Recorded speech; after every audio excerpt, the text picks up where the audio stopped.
First Minister. Thank you, Mr Speaker, and I thank the member for her question. Communities in Transition is part of the Executive's programme on paramilitarism and organised crime, and since 2019 it has delivered over £26 million worth of support across 8 areas where there's been a significant history of activity and coercive control. The CIT areas were identified by independent research commissioned by the Tackling Paramilitarism Programme Board and completed in 2017. Researchers identified areas that were at a particular risk from ongoing paramilitary activity by analysing a range of data sources, including the media, data sets, academic literature, research report and stakeholder meetings.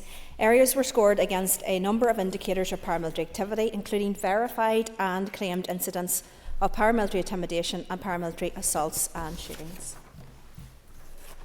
Ms Mulholland.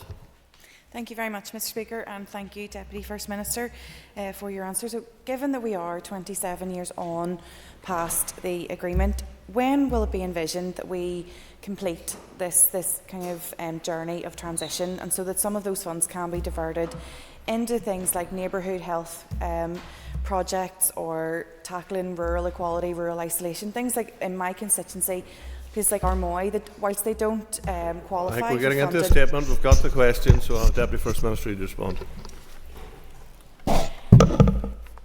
Thank you. I thank the member for a supplementary question. Indeed, look, let's be very, very clear. There is absolutely no place for paramilitarism in 2025, and indeed, in my view, there was never any place for paramilitarism or paramilitary activity. Of course, in terms of the criminal aspects of that, the PSNI take the lead on that and must do everything in their power to ensure that those who are involved or continue to be involved in such behaviour are brought to justice. In terms of the community aspects of that, yes, there are many, many programmes right throughout government within many of the departments that deal with the very issues that the member rightly highlights. Of course, I think all ministers would want to do more of that. But this programme particularly looks at those that may be vulnerable to being dragged into this type of behaviour.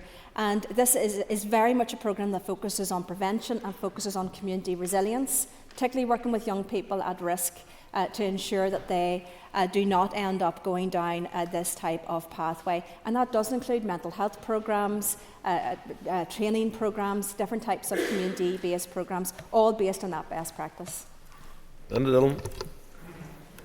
Can I begin by first of all offering my apologies for I understand that I was called for a question last week. It was my understanding that the question had been withdrawn, so apologies. I'm not sure where the confusion was there, but I wasn't here due to a family emergency. So can I first of all thank the Deputy First Minister for her answer, and just want to put on the record that the really valuable contribution that Communities in Transition programme offers in building communities free from paramilitary and coercive control. Do you agree with me that building resilient and empowered communities with true co-design with at grassroots level is the key to building blocks in tackling paramilitarism and organised crime within our communities? Thank you. I thank the member for her question. Absolutely. You know, really over the course of the last 20 odd years I've worked within politics, I've seen a big change when it comes to this type of policy development and indeed even project and initiative development, much more towards that collaborative design, co-production approach. And I think actually these projects are much the stronger and much the better for that. We know that those who are on the ground very often are in the best position to both identify what the problems are and the barriers to success, but also to work to find those types of initiatives and interventions that will work best in the local areas that they serve and live in. So absolutely, I believe that that co-design process should be mainstreamed within all programmes, but it has particularly helped and supported the development of the projects under the CIT. Matthew O'Toole. Minister, 6 months ago nearly we gathered here to talk about the race riots in Belfast. Can you confirm whether your department has investigated whether any recipients, past or present, of community and transition funding have had any involvement in the activities, the ongoing activities around race violence in Belfast and other towns and cities? Minister. Thank you, Mr. Speaker, and I thank the member for his question. Certainly, if they have been, it has not been drawn to my attention. As you know, that the Department has been looking at all of those issues that give rise to and impacted around the race disorder and violence last summer. We are absolutely determined that we do not see a repeat of that, and that means working within communities to identify what went wrong, what are the attitudes, where are they coming from, and how they can be tackled. Question 2 is withdrawn. I call Sinead Ennis. Thank you, Mr. Speaker. As part of the wider £3.2 million investment, £1.2 million has been allocated to the Regional Change Fund to support those organisations with the expertise to lead on driving society-wide action. The 8 community and voluntary sector organisations funded will bring years of experience and expertise, which will ensure that the projects delivered will make a difference. The Regional Change Fund will enable the organisations to expand prevention work across the whole of society and in all types of settings. That includes schools, communities, youth groups, sports clubs, prisons and beyond.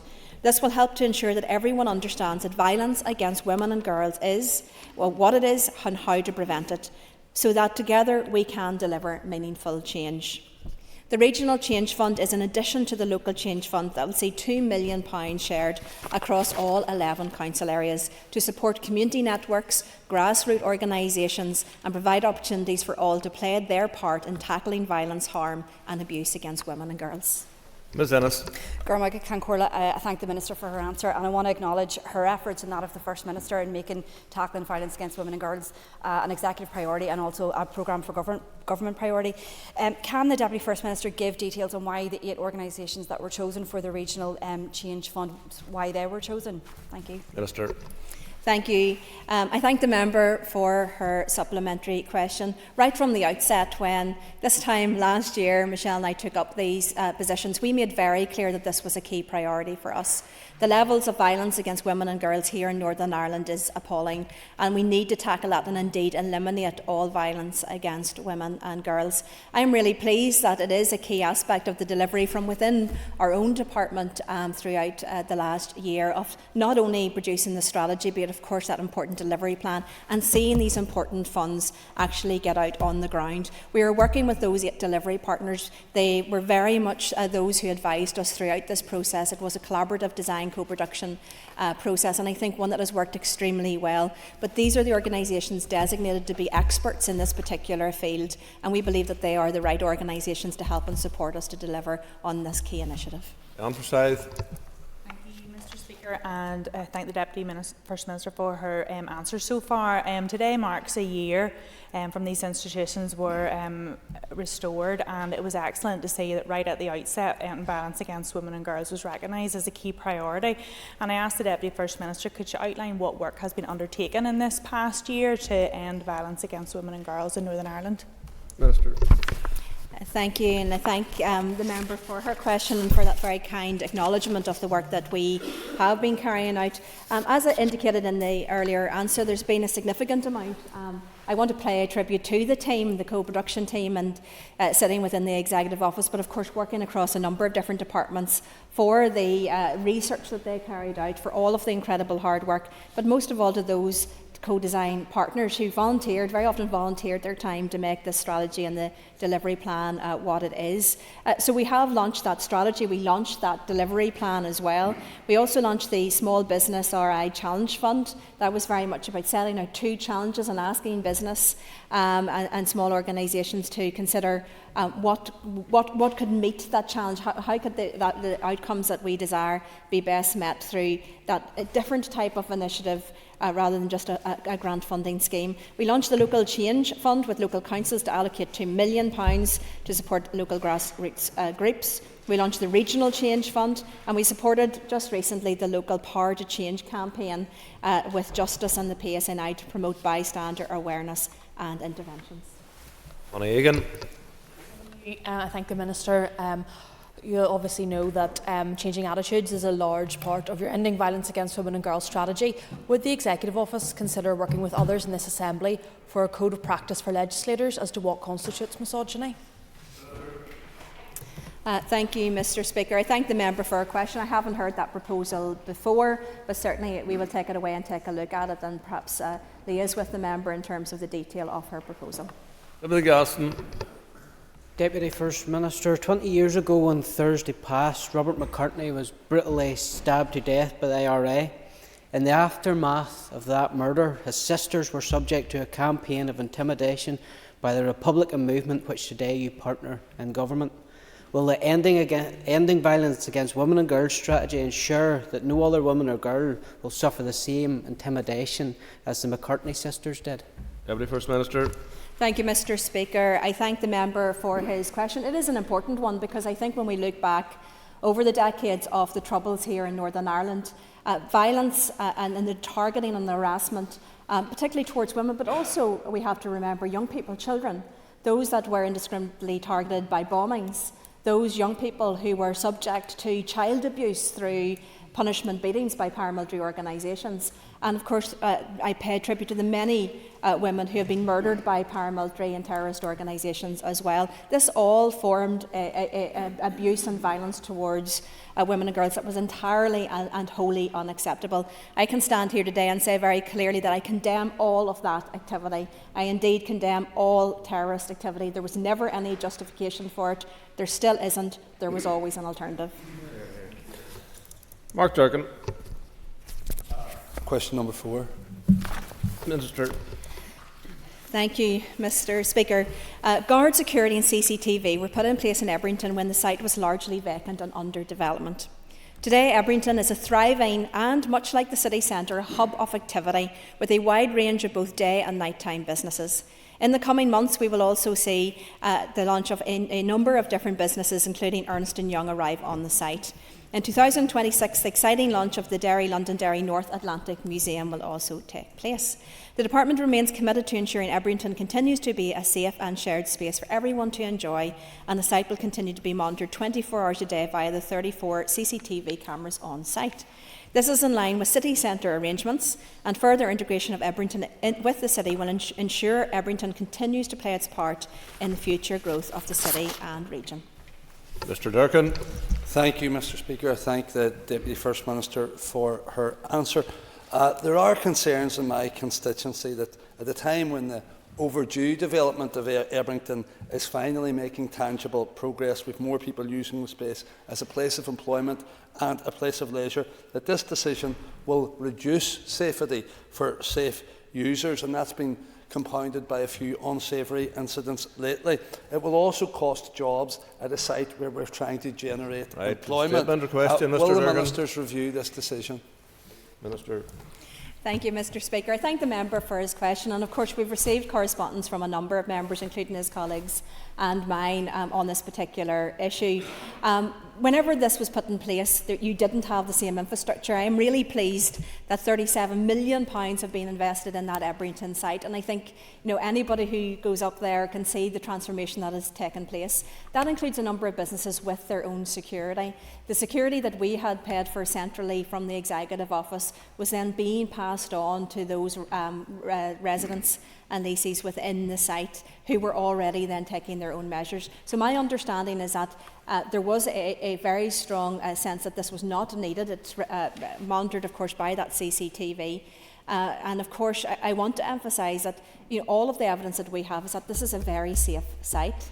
And not, as he's rightly recognised, in fact, those visiting the site and enjoying the site and using the site has actually been increasing year on year, and that's very welcome as well. Largy.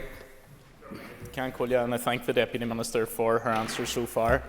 Would the Deputy First Minister agree with me that the Ebrington site is a key driver for the social and the economic regeneration of Derry and for the entire North West? Thank you, Mr Speaker. Look, absolutely. We made clear again from the outset and over the course of the last year how important it is that in the entire of Northern Ireland is a place that can thrive, and that just doesn't mean the Greater Belfast area. We want that, and we will ensure that that means every part of Northern Ireland, right from Fermanagh to the northwest and throughout.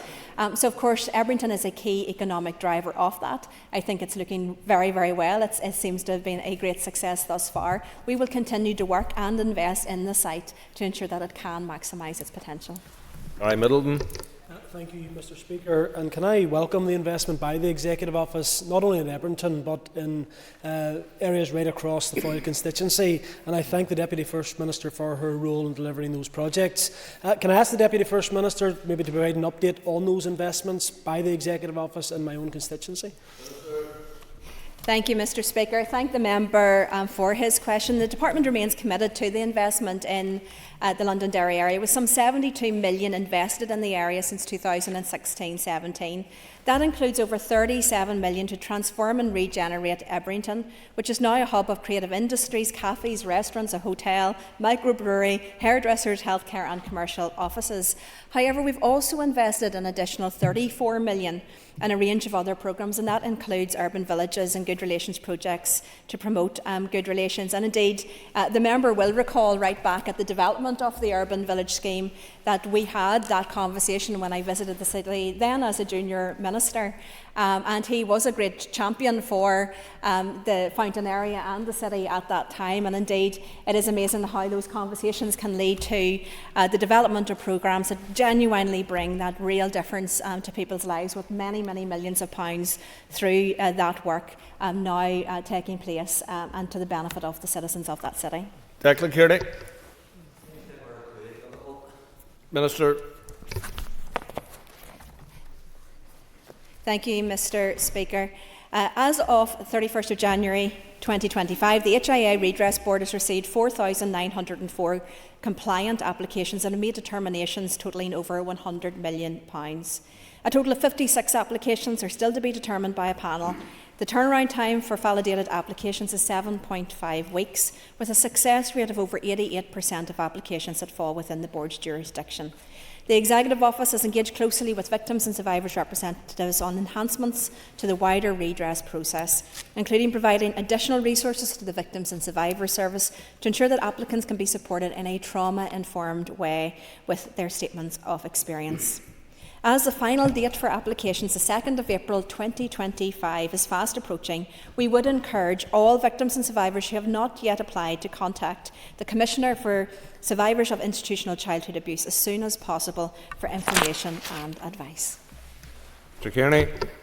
And I thank the Deputy First Minister for her answer. I noticed recently, Minister, that you and the First Minister met with a number of groups which for years have been working with those in need. Can you now give us an update in relation to the memorial for the victims and survivors of historical institutional abuse?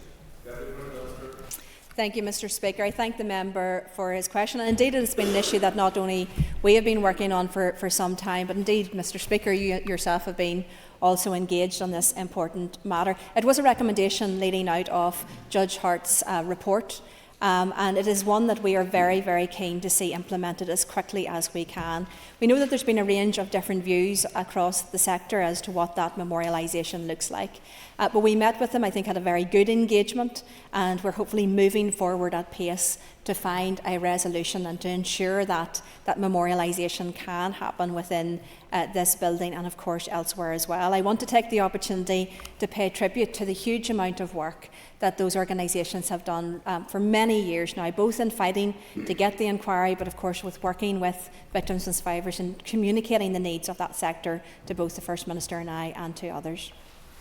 Austin Buckley. Thank you, Mr. Speaker, and I thank the Deputy First Minister for her answers thus far. We all know that the legacy of institutional abuse continues to leave a dark cloud over many lives here in Northern Ireland. I welcome the progress in relation to the appropriate memorial, but does the Deputy First Minister accept that there is certain survivors that have criticised the Redress Board because of the re-traumatisation that it has caused, and is there appropriate action being taken to address this? Minister. Thank you, Mr. Speaker, and I thank the member for that question. The Executive Office deals with many areas that are incredibly sensitive, and we have adopted what is often referred to as a trauma-informed response and approach to these issues. I'm disappointed to hear that that has been some victims' experience. Of course, the recounting of those experiences in itself is hugely traumatic, and I pay tribute to those victims' survivors that have come forward and have put themselves through that process. But there is that safety net there in terms of the support that is given. It's not just through the training, and all of the panel members are trained in that trauma-informed response and techniques. But of course we also have that funding going through the Victims and Survivors Service that is particularly there to support those victims and survivors going through this. So I would appeal to anybody who is feeling that you need support in this area to come forward, either to the Commissioner or to the Victims and Survivors Service, to get that help and support that is there for you. Roger. And thank you, Deputy First Minister. You mentioned the work of the campaigners in terms of the historical institutional abuse, and you'll know that they very much are concerned that there are a lot of people who will not be able to submit an application for redress. Given that some of the years that the Redress Board have been up and running was the pandemic, when people weren't travelling or communicating, have you given any thought to extending the deadline so that you ensure that all people receive the justice that they deserve? Thank you. Minister. Thank you, Mr. Speaker. I thank the member for her question, and she will be aware that we are aware of this particular issue in her role as chair of the Executive Committee and the communication around that. We are advised that in terms of the applications as a scheme that they have slowed down significantly, and that there is no indication at this stage that there is a demand out there for the extension of that in terms of the applications coming forward. Now, we do anticipate that as we head towards the 2nd of April 2025 date, that there will be a small increase in those applications, understandably, because perhaps those yet remaining will be, in light of the closure date, then be motivated to put in their applications in and around that time. But I can advise her that year on year, the applications process have decreased significantly. In 2024 to 25 year, we were down to 472 applications this year. We also have endeavoured, as she will be aware, throughout the period to publicise the scheme, including a leaflet through every single door in Northern Ireland, and working with the Commissioner in terms of online campaigns, international campaigns. So we are satisfied that we have done a significant job to publicise this scheme, but we will continue to monitor the situation just to assess to see if there is any further need. Nicola Brogan. Cash Devers, Shale question number 6, please. Minister. With your permission, Mr. Speaker, I would ask Junior Minister Cameron to answer this question. Minister. Thank you, Mr. Speaker. Firstly, we'd like to thank all those who responded to the 12-week consultation which closed in September 2024. The 269 responses were reviewed, and a draft report was then shared with the consultation forum to ensure that the terminology used was sensitive to victims and survivors, and a copy was also provided to the Executive Office Committee. A final consultation report was published on the Executive Office website in January this year. And while we are pleased with many areas of broad agreement, further discussions with Executive colleagues are needed on some complex and sensitive policy issues before the final decisions can be made. It's also important for us to continue to engage and listen with victims and survivors in this period. We hope to bring forward the legislation as soon as possible in this legislative year, and once pre-introduction steps have been completed. We remain committed, along with members of this House, to help victims and their loved ones get the answers and support that they deserve. Brogan. Thank you, Mr. Speaker, and I thank the Junior Minister for her answer. Outline the next steps in the Truth Recovery Programme. Liddell. Minister. Thank you. I thank the member for the supplementary question. So in terms of the next steps for the Truth Recovery Programme, following executive consideration of final proposals, the draft legislation can be finalised. We can press ahead with the introduction of the requisite legislation. Meanwhile, work is ongoing to establish the practical requirements for the public inquiry and redress scheme. Alongside this, as part of the integrated investigation, the independent panel is taking testimony from victims and survivors and working with the Public Record Office for Northern Ireland on the issues of access to records. So officials continue to engage with victims and survivors to keep them involved with and central to the process. And the First Minister and the Deputy First Minister look forward to meeting with them in the coming weeks. Neil McAllister. Answers so far. Given the consultation really outlined that there is no consensus around the redress scheme, and given the importance that it must proceed and that time is of the essence to victims and survivors, is the Minister able to outline today when the redress scheme will proceed? Minister. Thank you. I thank the member for that very important question. In terms of that, we're not in a position at this stage to provide a definite timeline for the opening of the standardised payment, as we need to follow the Executive and Assembly processes to pass the required legislation. However, we remain committed to progressing this work at pace and are keen to ensure that victims and survivors receive financial redress as soon as possible. Justin McGilday. Minister, in June, you and your colleague, the First Minister, committed to bringing forward legislation on these issues by the end of 2024. Do you regret missing this deadline, and what are the implications for people impacted because of you missing the deadline? Thank you, Mr. Speaker, and thank the member for the question. There are some finalisations happening in terms of this, and we do appreciate even that in terms of the independent panel, some victims and survivors may not choose to come forward to the independent panel, but we must respect that, and it's an important part of the agreed process. There's a clear value and expertise in that non-statutory independent panel that can provide.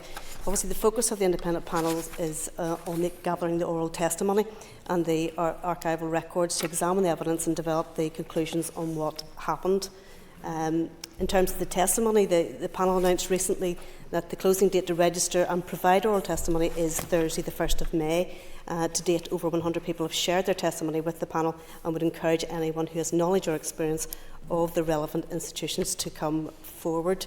In terms of extension, the 6-month extension, we've agreed the panel's request for the 6-month extension to its tenure, and recognise that the importance of ensuring as many people as possible can engage in the first stage of the integrated education investigation. Cara Hunter. Number 7, please. Minister. Thank you, Mr. Speaker. The programme of government will represent the shared vision of the Executive. It is important, therefore, that all members of the Executive are given the opportunity to consider and agree any new commitments to be included in the PFG before they are announced to the Assembly. That said, the draft programme for government sets out a number of commitments aimed at reducing poverty for people of all ages, including children and young people. The commitments within the programme of government include key areas such as health, housing and growing the economy, all of which will help reduce poverty. These include additional support for families struggling with the cost of childcare, support for people affected by fuel poverty, investment in new homes, and improved support for people wanting to build skills and work in better jobs. What's more, the Department of Communities are in the process of developing the anti-poverty strategy, which will minimise the risk and impact of poverty and to help all in our communities, including children and young people. Thank you, Mr. Speaker, and thank you, Deputy First Minister. We're a year in to the Executive now, and last week the High Court in Belfast said the Executive's lack of an anti-poverty strategy was appalling. Thousands of children across Northern Ireland today are using food banks. Deputy First Minister, are you ashamed it hasn't been brought forward yet, and when do you believe that it will be brought forward? Thank you, Mr. Speaker, and I thank the member for the opportunity to make clear that the absence of a strategy does not mean that there is not a significant amount of work that is occurring right throughout every department to tackle poverty. I know that from speaking to my colleague Gordon Lyons, who supports everything from Sure Starts to neighbourhood renewal, but every single department in terms of the schemes within the Department of Education, the Uniform Financial Support Scheme. There are many, many hundreds of schemes throughout government that support those in poverty. And I was glad actually when I saw just a number of days ago the Joseph Rowntree report reporting that Northern Ireland currently has the lowest levels of poverty in children and young people across the United Kingdom. But the levels are still too high and we want those levels to reduce further, and that is why there is this commitment We know, for example, the cost of childcare takes a huge amount of money out of hard-pressed families. A scheme rolled out already in terms of key actions, but that will be enhanced, will support and improve that. We know the lack of affordable housing and social housing is a significant impact in relation to the outcomes of those on lower income brackets and their families. So all of these issues will be designed to support people, but I can assure the member that we are doing everything in our power across a wide range of actions. A strategy will support that, but a strategy is not the first step. Those actions are happening right now. Moving on to topicals, call Matthew O'Toole. Thank you, Mr. Speaker. Minister, it's a one-year anniversary. I presume I won't have an anniversary card for my 1 year as Leader of the Opposition in the post. But in the programme for government, it says that the Executive will cut waiting times. Given we're 1 year in and people out there want to know when the health service will be fixed, can you explain when waiting times will be cut? Deputy First Minister. Thank you, Mr. Speaker. I thank the member for his question. 1 year in, and we have a determination to deliver against those key priorities, and that must mean a reduction in relation to health waiting lists. We understand that there has been a small reduction across a number of those health waiting lists, but it is not enough. We know it is unacceptable that too many people are waiting on those health waiting lists for too long. This is a key priority in the draft programme for government for a reason, because we know that this is an issue that matters to people. This is an issue that we have a determination to work with the Health Minister to reduce, and indeed over the course of the next year and the next number of years, that is what we will be focusing on. First Minister, is there's no clear plan or target for cutting waiting times, and the reason that is important is, like a whole range of other things, whether it's the absence of an anti-poverty strategy, whether it's the failure to produce any form of serious intervention on wastewater, it appears to the public out there in Northern Ireland that you and your colleague, the First Minister, are marking time, doing photo opportunities in lieu of taking decisions to improve their lives. So please, Deputy First Minister, can you tell people, just for one out there, when specifically will waiting times fall? Minister. Mr. Speaker, as outlined, waiting lists have already begun to fall across a number of areas, but more must be done. It must be done more quickly, and we will be doing everything that we can to support the Minister of Health. He is bringing forward further plans and proposals. Some of those are being discussed currently in terms of what they can do. We are currently discussing these issues, of course, with the Finance Minister and across the Executive in terms of not only the resources that is required, but how best to achieve deliverables on that. That is why we are establishing a delivery unit. That is why we are looking not just across the United Kingdom, but indeed internationally for the mechanisms that will support getting delivery against this important issue. We know it matters to people. We are determined to deliver on it, and absolutely that means identifying what the problem is, identifying the right solutions and supporting it financially, and that's the work that we've been getting on with. Ms. Sheeran. Agus Gormagat Lishan Prilas Kiraira Fania Fragrashan. Deputy First Minister, could you provide an explanation for the delay in introducing a new funding model for North-South bodies, including Forest na Gaeilge and the Ulster Scots Agency? Forest na Gaeilge have obviously just last week had to announce a reduction in funding for local organisations that do amazing work in their communities, despite increasing pressure in recent years.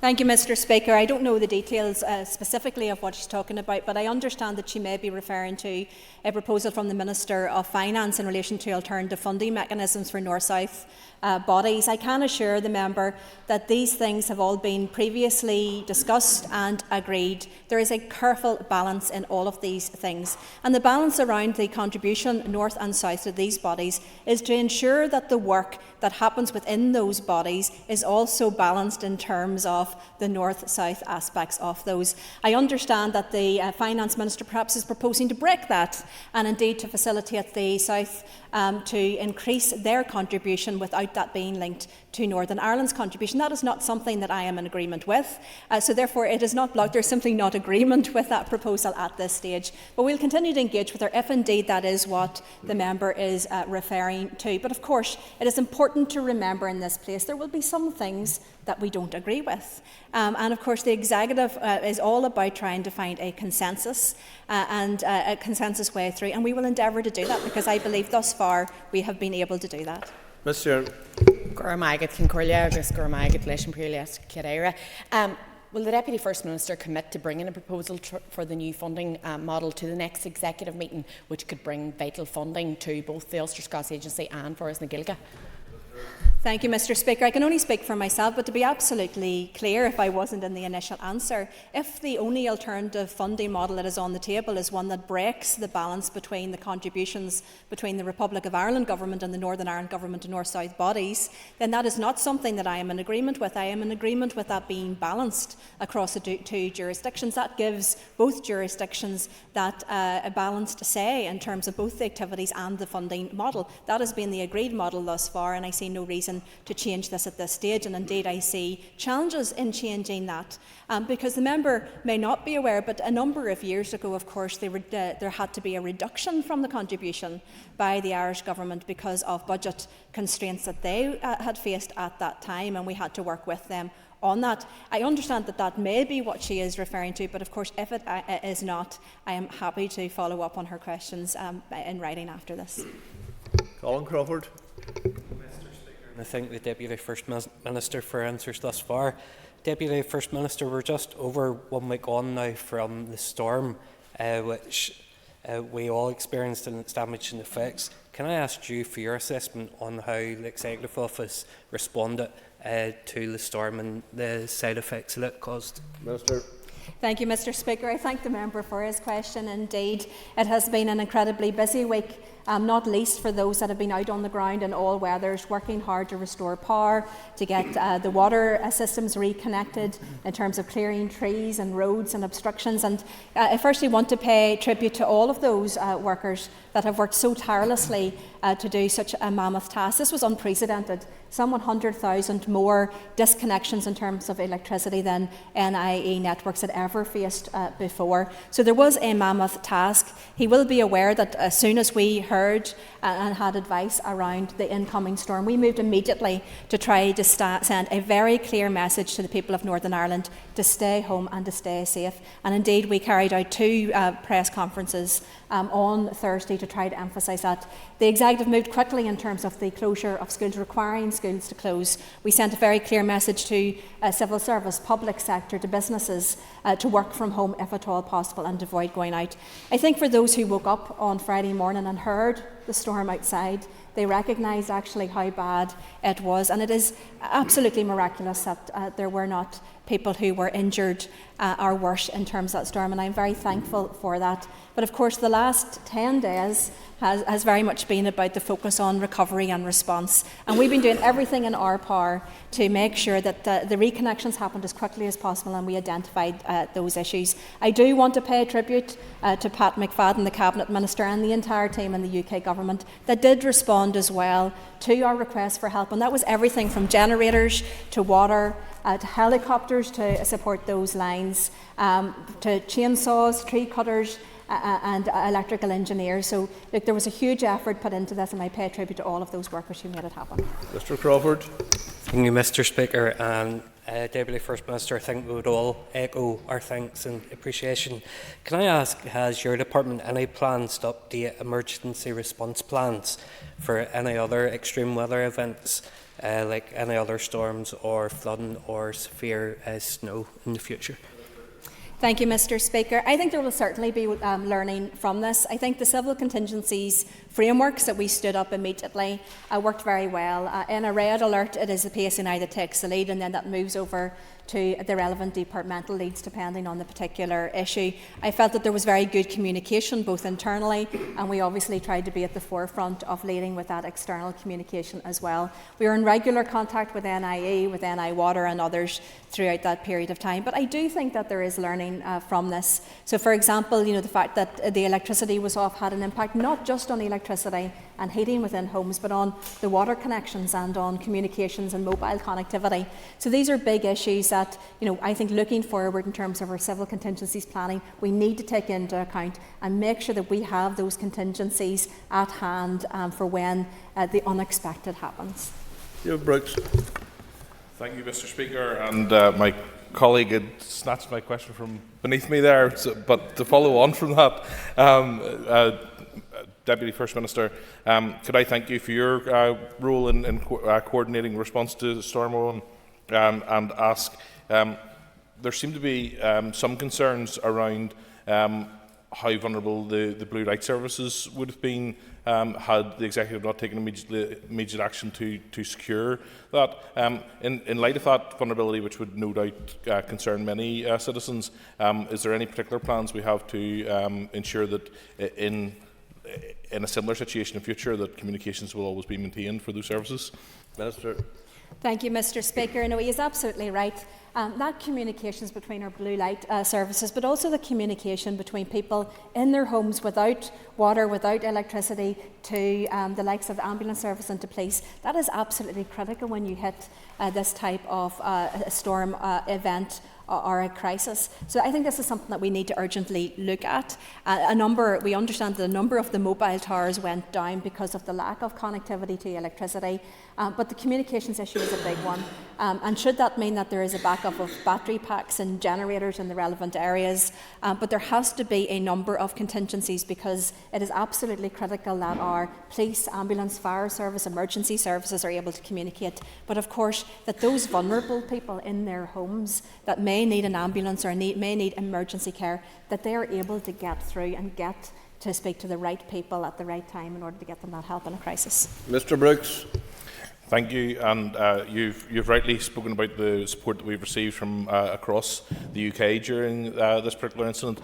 Will we be looking at best practice across the UK and elsewhere to see what we can do to implement here in terms of that?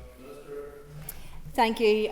As the member may be aware, we held an emergency executive meeting on Friday evening to get a good sense from across the departments as to what the impact may be. There were impacts, I think, on all of the departments in terms of either damage to buildings or an interruption of service due to the lack of electricity. That was a very useful engagement, and indeed the executive endorsed and committed to reaching out to the UK government for that additional support. That is on the basis of mutual aid. Those mechanisms are there under civil contingencies to try to ensure that each place can get what it needs when it needs it. And I have to say, we spoke to the Prime Minister on Saturday afternoon. We had and participated in what was called a Cobra M. So this is a UK level ministerial meeting chaired by the Chancellor of the Duchy of Lancaster, Pat McFadden, who was absolutely, I had to say, I put on tribute again, he was excellent in terms of his responsiveness to what we asked for. He was very responsive in terms of that coordination across UK government ministers in terms of getting us that aid as well. In terms of the electricity companies, an awful lot of that is done through other commercial companies, but there's no doubt that the political will, both I think from here, but particularly from a UK-wide level, really helped to get those electrical engineers, those additional people. You know, they were on the ferry on Saturday night, on their way to Northern Ireland to help and support, and we are hugely thankful to all of those people who came from Great Britain and beyond to help the people of Northern Ireland. Cheryl Brownlee. Thank you to the Deputy First Minister for her answer so far. So it's often been said that Northern Ireland is the most dangerous place for women in the whole of Europe. Can you confirm the accuracy of this statement? Thank you, Mr. Speaker. I thank the member for her important question. She will be aware that ending violence against women and girls is that priority issue for us. But we've met with a number of agencies with their own team, and actually with the PSNI very recently. I am pleased to say that that statistic is not accurate. It was based on some flawed data. Our levels are too high, but it is not the case that we are the most dangerous place in Northern Ireland for women and girls. And I hope that that gives the women and girls of Northern Ireland some assurance as well, because I know when I was speaking to people, this very much caused a huge amount of concern. And the question that was always asked to us was, why is that the case? Our levels are too high. We want to eliminate violence against women and girls, and we will continue to try to push those actions right across local government, central government, in schools, and also right across society to say, this is wrong, we need to stop it now. Ms. Brownlee. No women or girls at all should ever feel any fear here, obviously in Northern Ireland. But I just want to touch on those with additional needs or disabilities and just ask the Deputy First Minister, how is the Executive supporting them moving forward to ensure that they are also protected, heard and listened to within the document? Deputy First Minister.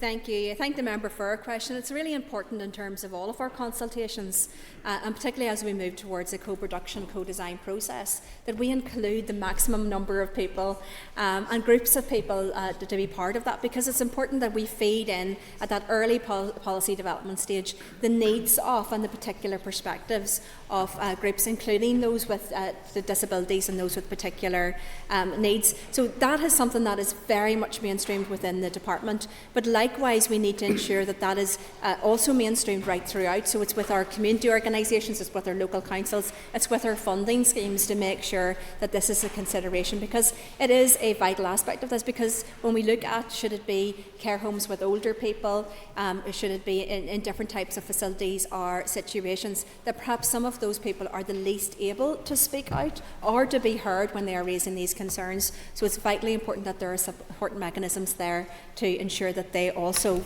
are part of this campaign. Time has elapsed. Thank you, Deputy First Minister. We now move to questions to the Minister for Justice, and I call in the Dillon.